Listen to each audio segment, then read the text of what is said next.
Hola gente, bienvenidos una vez más al canal de Filosofía en Marcha y en este video vamos a estar de nuevo conversando con Jorge Torres. Hola Jorge, ¿cómo estás? Hola Lucas, ¿cómo estás? Un gusto estar aquí nuevamente, muy emocionado. Muy bien, muchas gracias Jorge por aceptar de vuelta la invitación.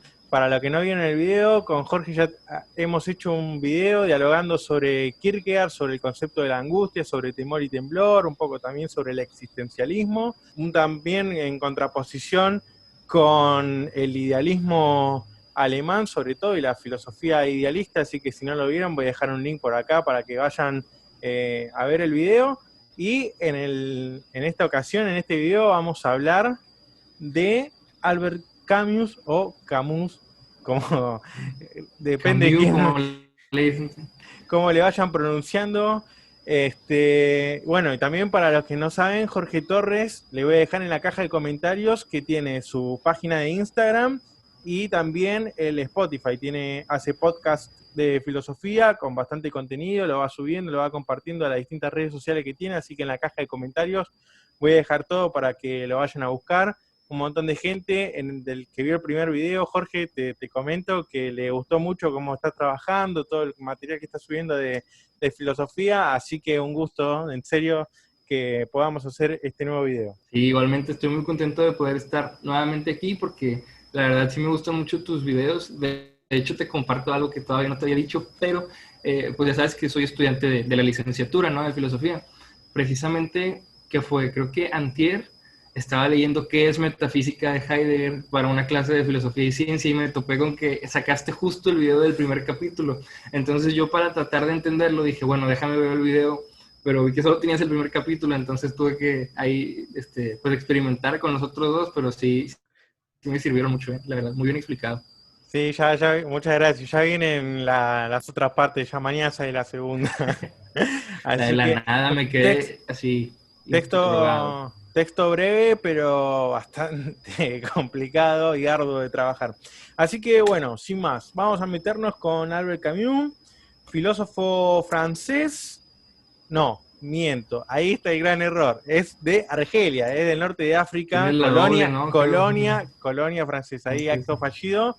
Es de Argelia. Albert Camus nació en 1912, falleció en 1960.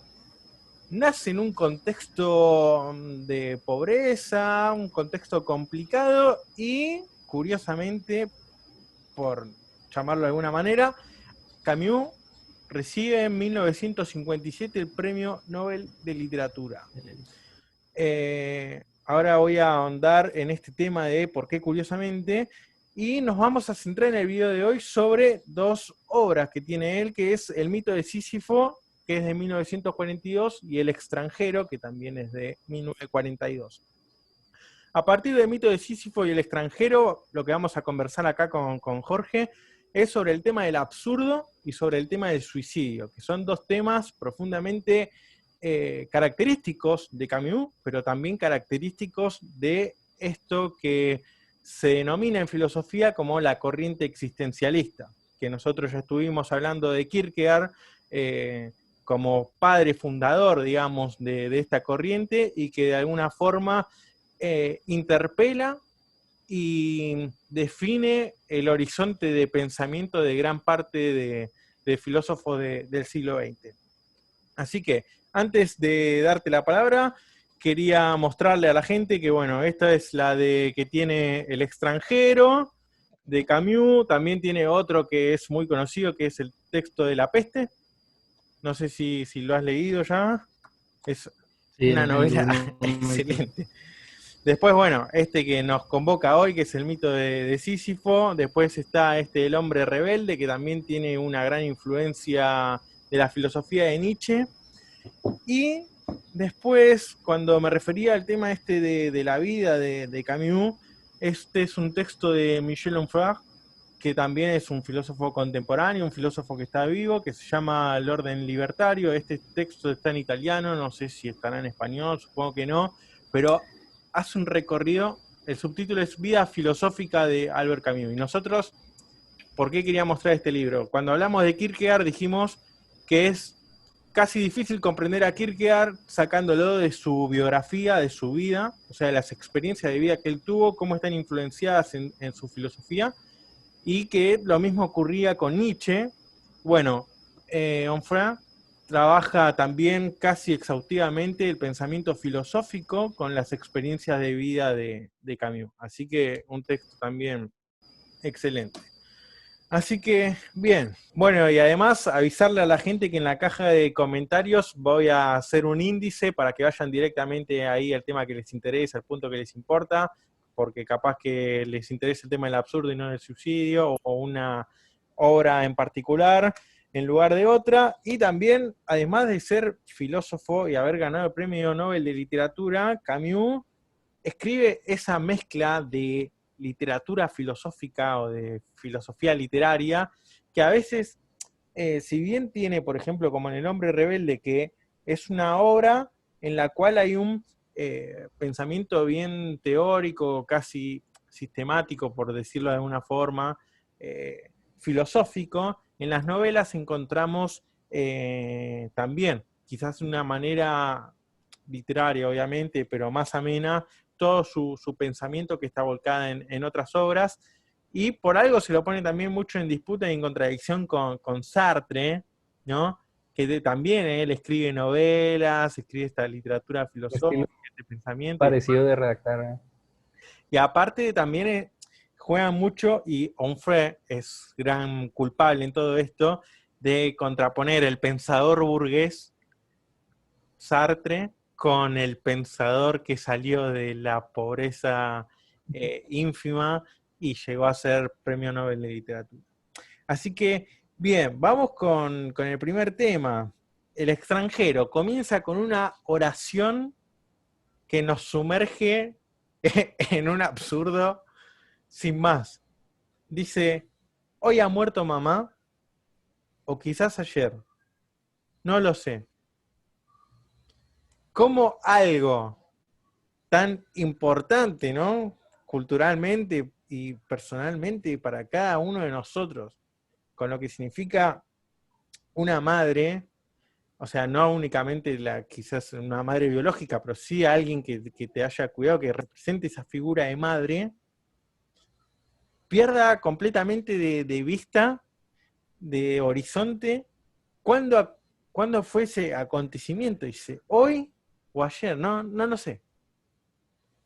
¿Por Sí, qué? es precisamente muy curioso, ¿no? Ujú. ¿Por qué crees que comienza a tematizar el absurdo a partir de esta oración, ¿no? Que le da la introducción a todo el contenido de la obra? A mí, la verdad, me parece muy simbólico, porque pues creo que al menos en el sentido de la madre biológica, pues evidentemente es quien no solo te da luz, sino previo a darte a luz, es la que pues uno se va gestando dentro de. Entonces a mí me gusta pensar como el absurdo filosófico se va gestando desde, pues no sé, desde el inicio de Camus o de Camus, y aquí es como que lo da a luz, ¿no? La primera línea de este libro, que pues para muchas es de las mejores líneas de pues, los libros en la historia, ¿no? Precisamente el impacto cultural, social, familiar, hasta religioso que puede traer la figura materna, y el hecho de, como tú dices, no tener conciencia de si fue ayer, fue hoy, eso me dice que no estoy como verdaderamente involucrado, puede ser. Y bueno, también lo que le sigue, ¿no? Porque más adelante, justo el día del velorio, pues aquí el personaje empieza a desarrollar algunas acciones que para muchos son inverosímiles, porque como alguien el día del funeral de su madre o el día siguiente, porque él no lo sabe, va a estar precisamente tan tranquilo hasta el punto de quizás conocer a alguien más, salir con otra persona como si la vida siguiera bien. Entonces creo que esta línea da a luz una gestación que ya se venía planteando desde Kierkegaard, diría yo, pues esta cuestión bueno, que tiene sentido, hay algo que tiene sentido, nada tiene sentido, es un absurdo todo esto. Entonces para mí es como un inicio muy fuerte, potente, y que ya nos está sentando las bases de lo que se viene después en el libro, ¿no? Sí, de hecho, el absurdo también lo estaba pensando a partir de estas líneas, de volverlas a releer, cómo aparece toda esta temática también del tiempo, porque en Kierkegaard el tiempo es fundamental y cómo ese tiempo va unido, va ligado a los estados de ánimo de cada uno, de cada individuo. Y en este absurdo también aparecía algo que en Kierkegaard es muy importante, que es el tema de la repetición, que después va a aparecer también con el tema de Sísifo, y también el tema del recuerdo. Cómo algo repetitivo termina de alguna forma condicionando el tiempo presente, volviéndolo un absurdo. ¿Cuál es la actividad que nosotros tenemos? ¿Qué tiene que hacer él tan importante como para no recordar cuándo es que falleció su madre, ¿no? Y también, bueno, esto del recuerdo en relación al pasado y cómo lo afecta en el presente, y esta repetición continua de que de alguna forma le elimina toda posibilidad de futuro, en el sentido de que siempre recae en una acción sin sentido. Y después también esto de que va a aparecer obviamente, que es el problema y la problemática de la religión, del ateísmo, ¿no? De las creencias, que va a ser un existencialismo distinto al de Kierkegaard, ¿o no? ¿Cómo lo ves vos? Sí, creo que totalmente, porque precisamente Kierkegaard al final lo que hace pues es como proponernos una especie de salto, que de hecho Camus en el mito de Sísifo lo va a mencionar, ¿no? Que para él estos saltos pues no son lo ideal, en el sentido de que el absurdo tiene que vivirse, experimentarse. En esto que decías de la repetición, también tengo muy presente aquello que decía Kierkegaard sobre que la vida, más que entenderse, tiene que vivirse, ¿no? Es una experiencia que hay que, pues, padecer, me gustaría decir. Y Camus, pues, va en esta misma línea, ¿no? Porque, no sé, imagino al protagonista, ¿no? Del extranjero, tratando quizás de asimilar un evento tan, para cualquiera, traumático, y simplemente está coleccionando momentos, ¿no? O está viviendo en esta repetición de acciones absurdas, pero pues ¿qué le queda al hombre inmerso en el absurdo de la existencia? Pues comportarse como de esta manera.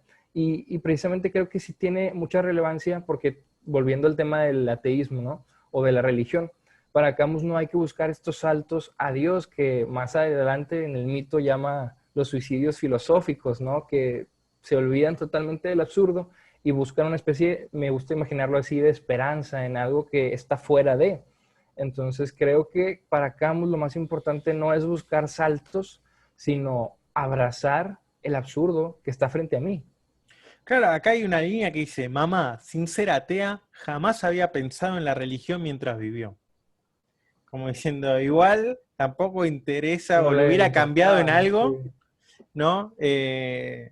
Haber tenido creencia religiosa, ¿no? Y después, en otra parte, aparece también esta continuación del principio que dice, eh, ¿era vieja? Respondí, más o menos, pues no sabía la cifra exacta. O sea, descontextualizado, él está únicamente enfocado en su yo, por decir así. Está Sí. inmerso en sus propias preocupaciones, si es que las tiene, y también rodeado de igualmente de una atmósfera casi que deprimente, melancólica, ¿no? Hay toda una atmósfera de estados de ánimo que van acompañando, obviamente, a la novela y a las escenificaciones que se van describiendo. Sí, y de hecho, en eso de la edad, recuerdo que la primera vez que lo leí, también me sorprendí mucho porque, pues como tú dices, es alguien descontextualizado de su propio entorno, pero también podríamos pensar que es alguien totalmente contextualizado en él mismo. Entonces ahí creo que entraría esto de, bueno, el entorno nos influye tal cual, pero para el extranjero, para el protagonista aquí, creo que es indiferente, ¿no? Y precisamente por esta también de la religión, de que sin ser atea nunca le importó la religión, ¿no? Porque también creo que dentro de este existencialismo camusiano, pues lo que dice en el mito, ¿no? Válgame que me estoy Sí, trasladando sí, mucho de sí. allá para acá, A ver, pero hay que tener en cuenta, recordar a la gente que son 2 obras escritas en el mismo año y con en el dos mismo temáticas año. que, a ver, el absurdo de la existencia puede conducir, en todo caso, a un suicidio, o estar en una actitud absurda es como un estar suicidándose permanentemente, ¿no? Que bueno, después quizás nos meteremos un poco más de lleno. Y también pensaba, ¿no? Cuando estábamos armando este video y recordaba esta influencia que ya de algún modo se está en tensión con la época de Kierkegaard, pero con el romanticismo alemán. Todo este tema de la existencia, de los sentimientos, de la melancolía, de los temperamentos. Sin ir más lejos, hay una obra también de Goethe, que es Las penas del joven Werther, donde no sé si la leíste la obra. Ese todavía no. El joven Werther. Claro. Y el texto usa Leiden, Die Leiden von Jungen Werther, y ese Leiden, o sea, son las penas, las angustias, es difícil de traducir esa palabra en alemán, ¿no? Con toda una carga de sufrimiento, de penosidad que hay ahí, de dolor. Y toda la obra es una suma de cartas románticas del personaje a su amada, de cosas que le van sucediendo en el día a día, y el personaje termina suicidándose. Y hubo, curiosamente, una repercusión en los lectores de la obra que muchos simbolizaban ese acto de vestirse con la misma ropa, con los mismos elementos del personaje y también cometer suicidio. Y cuando le dicen a Goethe, es como, advierte y dice, bueno, el que se suicidó por haber leído mi obra no entendió nada. Sí. Y es un tema muy interesante porque, a ver, Camus, gran nietzscheano, grandes existencialistas, que quizás grandes aunque hayan quedado en una segunda línea de lo que nosotros conocemos como padres y figuras de renombre del existencialismo, han cometido suicidio. Y es tanta la presión de ir a lo profundo, de indagar en lo profundo, en la oscuridad, de querer sacar esas sombras, ¿no? Que termina siendo casi intolerable para cualquier ser humano que no esté dentro de sus caballos, que no tenga un fuerte acompañamiento, o que le resbale, como pasa con el personaje del extranjero, que terminan cometiendo suicidio. Y bueno, o sea, ya Nietzsche tiene esa postura de decir, bueno, si te suicidaste es porque no entendiste nada tampoco. Y lo toma de esta figura de Goethe, es impresionante. Sí, y de hecho, o sea, en esa cuestión del suicidio, ¿no? Yo sí lo veo totalmente relacionado, más que pues también porque se escribieron en el mismo año, pero pues ya ves que en el mito propone precisamente que el decir que la vida no tiene sentido no es sinónimo de decir que no vale la pena vivirla, porque él ve que de ordinario se entiende que si yo digo públicamente es que la vida no tiene sentido, es un absurdo, la creencia puede ser, él se quiere suicidar, él no lo encuentra, o más bien para él la vida no vale. Y lo que propone es que es distinto, y precisamente en el extranjero yo veo a una persona que abraza el absurdo, abraza que no hay un sentido, abraza que no hay algo, pues no sé, más allá, una esperanza religiosa, pero eso no lo orilla, al menos en un primer momento, a pues algo así tan extremo, ¿no? Porque también él dice que el suicidio es una confesión de que la vida no merece ser vivida. Entonces creo que el extranjero es la prueba máxima de que se puede vivir abrazando el absurdo y no llegar al suicidio. Sí, de hecho, y acá aparece también el tema del tiempo, dice en el texto del extranjero, menciona, pensé que después de todo era un domingo menos, que mamá estaba ahora enterrada, que iba a reanudar el trabajo y que en resumen nada había cambiado. Es como decir, bueno, quizás para uno, obviamente haya acontecimientos que a uno lo conmuevan, lo hagan temblar, pero sin embargo es como que para el resto, ¿viste? Vos te paraste en la calle o miraste por la ventana y el mundo sigue circundando igual. O sea, tiene que suceder o una pandemia, o un terremoto, un acontecimiento natural sublime, algo sublime en sentido kantiano, como para que alguien se detenga realmente y se pregunte qué está pasando, qué estoy haciendo acá, o a dónde vamos. Porque si no, mientras tanto, es esto, ¿no? Seguimos en ese absurdo. ¿No? Sí, y de hecho, o sea, el extranjero a mí me gusta mucho porque es una persona que vive el día a día y pudiéramos llegar a decir que es alguien que vive el momento. porque pues si vemos, ¿no? El transcurso de la obra, él va viviendo lo que se le va presentando. Entonces, desde mi punto de vista, no sé, un acontecimiento traumático como el fallecimiento de la madre, para este personaje es simplemente algo que sucedió y que no le da mayor importancia.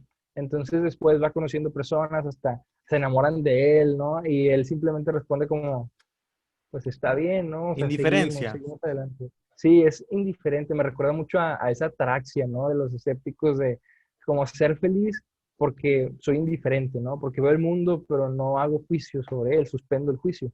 Entonces, sí pues no sé, o sea, en un punto empaticé quizás con esta persona, esta mujer que se enamora de él, porque, pues no sé, creo que es un enamoramiento hasta muy adolescente, ¿no? Muy juvenil, porque sucede muy rápido. Y para este personaje simplemente como bueno, pues está bien, ¿no? O sea, seguimos caminando, seguimos adelante, seguimos en este proceso hasta llegar a una situación un poco más extrema y en esta situación donde ya una vida humana se ve involucrada, pues para el personaje sigue siendo indiferente. Entonces, creo que es una puesta en escena de cómo el absurdo puede darnos una especie de vitalismo indiferente. No sé qué opines de eso, o sea, una especie de, sí, vamos a vivir, sí vale la pena vivir, pero vamos viviendo, ¿no? O sea, vamos simplemente coleccionando experiencias sin darles mucha importancia, no sé.